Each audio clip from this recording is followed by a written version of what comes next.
Je faisais un TD sur les intégrales multiples avec les étudiants de l'université de Lomé ici. Il y a quelqu'un qui m'a écrit cette intégrale. Alors, on va le faire dans cette vidéo. C'est chaud, hein?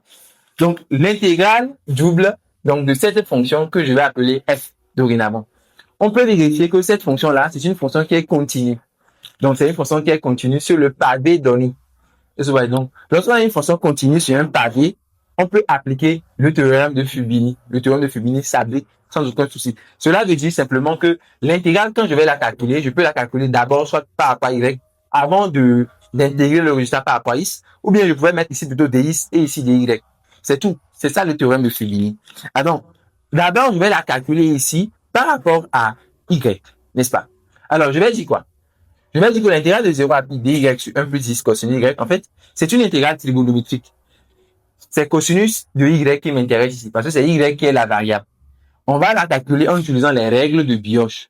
Bon, mais vous allez remarquer que ces règles-là ne s'appliquent pas ici, mais il y a, je vais dire, le dernier recours.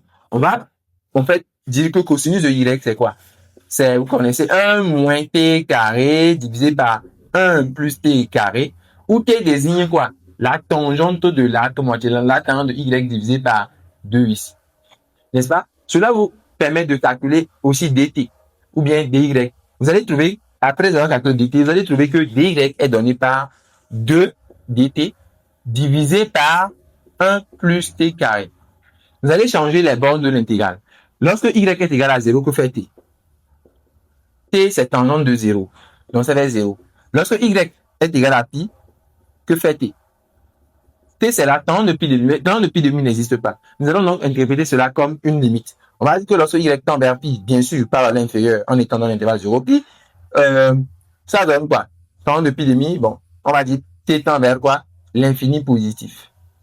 N'est-ce pas? Ce qui fait que l'intégrale, donc, de 0 à pi de notre fonction, ok, ça fait quoi? L'intégrale de 0 à pi de la fonction f de y, donc dy, ça fait donc l'intégrale de 0 à plus infini. Donc, notre fonction, on remplace donc dy par 2dt. 2dt est divisé par quoi? 1 plus t carré. Et au niveau de 1 plus x cosinus y, on va mettre 1 plus x et vous mettez la valeur de cosinus y qui n'est autre que 1 moins t carré divisé par 1 plus t carré. Vous simplifiez donc pour pouvoir avoir la valeur de l'intégrale. On pourra donc affirmer que l'intégrale de 0 à pi de f de y est donnée par quelle formule? Donc, dy est donnée simplement par, donc on a l'intégrale ici de 0 à l'infini.